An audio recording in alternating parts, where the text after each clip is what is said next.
Good morning. My name is Mitchell Love. I'm a member of the VASA research team, a first-year medical student, and today I'm going to be going over our poster presentation on the prevalence of institutional review board ethical oversight among Google Trends studies across sexual analysis. So to start, ethical considerations are necessary when conducting human research to ensure that participants' rights are preserved. However, the extent of ethical oversight among non-human subjects research studies, such as internet studies, remains largely unknown. This study focuses on internet research utilizing Google Trends data, which has been used in medical research to provide a deeper understanding of the public interest in key medical issues.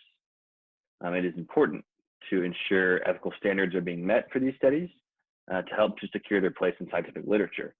Therefore, IRB submission rates of Google Trends studies were characterized in this study, furthering what is known about the ethical oversight of such studies. So as far as our study design goes, a systematic search of PubMed was conducted for observational studies using Google Trends data published after 2012. We randomized and screened these articles, over 563 to be exact, in a masked duplicate fashion. Each study's title, PubMed ID, publishing journal, publishing date, primary author credentials, country, potential correspondence for outside data, IRB statement if available, a sponsor of the IRB if available, and then also a funding statement was extracted from their searches if these were available. And then frequencies were calculated for all extracted characteristics, and chi-square tests were conducted. Those are our method section, study design. As far as our results go, this figure kind of shows the rates of submission to IRB among studies using Google Trends data. So of all the studies that we had, only 3.9% were said to have submitted their data to IRB. Overwhelmingly, none were mentioned. There wasn't any mention of it, and then 14.5% said was not submitted. This is a table discussing the journals that did submit to an IRB. We kind of ascertained what journal it was it a journal requirement, and then what the institution was that's providing the review.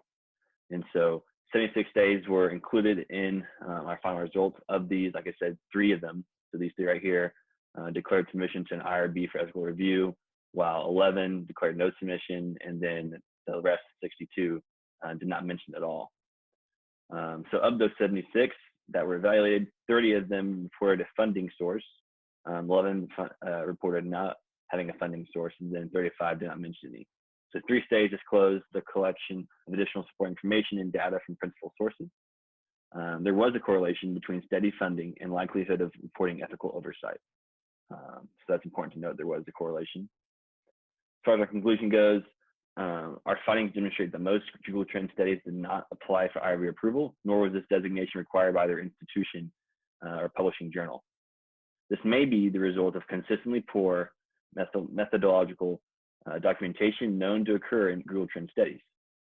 Additionally, unfunded studies were less likely to submit to an IRB and for non-human subject research designations, possibly due to deterrents such as monetary limitations and temporal constraints. These limitations may hinder project initiation and contribute to research waste. We recommend the use of stratified ethical review boards, permitting some research to undergo review. Thus, we can limit research waste and foster research production productivity.